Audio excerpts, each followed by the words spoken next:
प्रिय विद्यार्थियों, आज हम लोकसभा का गठन के बारे में पढ़ाई करेंगे। इससे पहले हमने राज्यसभा के बारे में पढ़ा। लोकसभा संसद का निम्न सदन कहलाता है।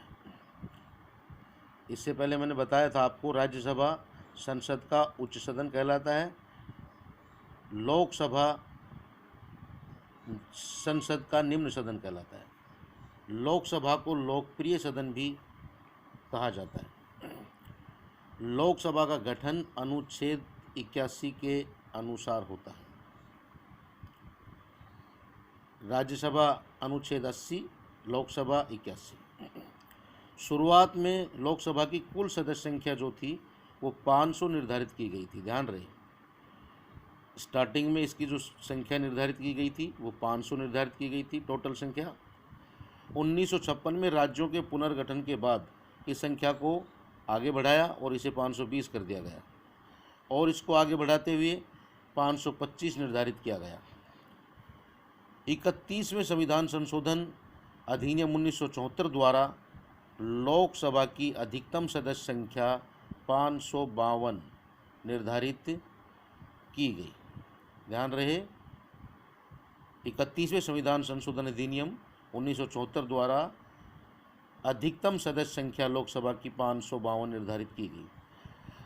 ये जो 552 सदस्य संख्या है, इसका जो आवंटन है वो किस प्रकार से है वो देखिए। 552 में 530 सदस्य विभिन्न राज्यों से निर्वाचित होंगे। ये ध्यान रहे, विभिन्न राज्यों से निर्वाचित होंगे। 20 सदस्य हैं वो विभिन्न संघ राज्य क्षेत्रों अर्थात संघ शासित क्षेत्रों से निर्वाचित होंगे। इस प्रकार से 550 सदस्य हो गए। यदि आंग्ल भारतीय, जिन्हें एंग्लो इंडियंस बोलते हैं, समुदाय का प्रतिनिधित्व लोकसभा में पर्याप्त नहीं है तो राष्ट्रपति द्वारा उस समुदाय के दो सदस्य को मनोनीत किया जाएगा अनुच्छेद 331 के अनुसार। ध्यान रहे, जरूरी नहीं कि इनको राष्ट्रपति के द्वारा मनोनीत किया जाए। अगर लोकसभा में इनका प्रतिनिधित्व पर्याप्त है तो इनको मनोनीत नहीं किया जाएगा, अगर नहीं है तो ही इनको मनोनीत किया जाएगा राष्ट्रपति के द्वारा। एंग्लो इंडियंस, आंग्ल भारतीय समुदाय के सदस्यों को। अब हम बात करेंगे वर्तमान में लोकसभा की संरचना के बारे में कि वर्तमान में क्या स्थिति है। तो देखिए, वर्तमान में लोकसभा की जो कुल सदस्य संख्या है वो है 545, जिसमें से 530 सदस्य हैं वो विभिन्न राज्यों से निर्वाचित। ये ध्यान रहे, विभिन्न राज्यों से निर्वाचित। 13 सदस्य संघ राज्य क्षेत्रों से निर्वाचित होते हैं। ध्यान रहे, आपका सवाल बनता है संघ राज्य क्षेत्रों से कितने सदस्य निर्वाचित किए जाते हैं? तो 13 सदस्य। 2 सदस्य, जैसा मैंने अभी आपको बताया, आंग्ल भारतीय समुदाय से राष्ट्रपति के द्वारा मनोनीत किया जाएगा।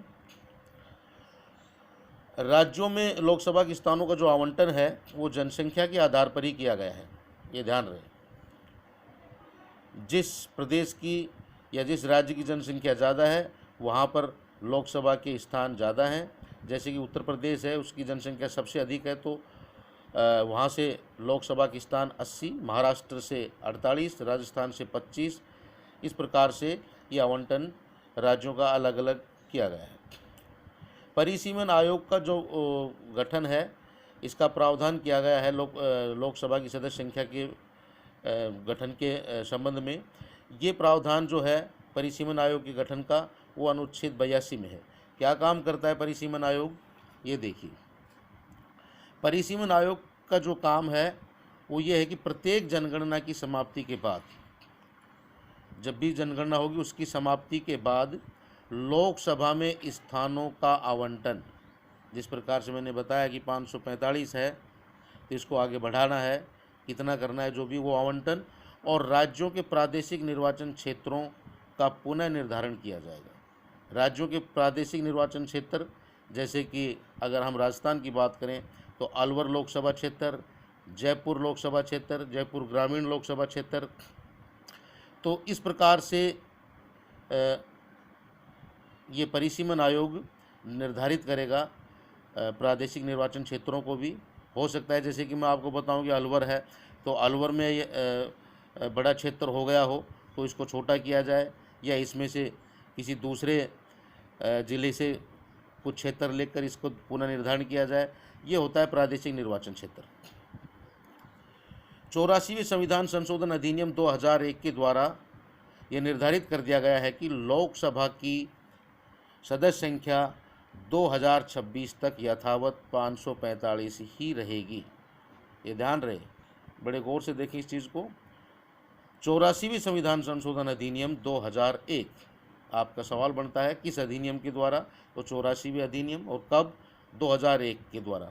ये निर्धारित कर दिया गया है कि लोकसभा की जो वर्तमान सदस्य संख्या है 545, इसको 2026 से पहले नहीं घटाया या बढ़ाया जाएगा, यथावत संख्या रहेगी 545। धन्यवाद। अगला वीडियो जल्द अपलोड कर रहा हूँ।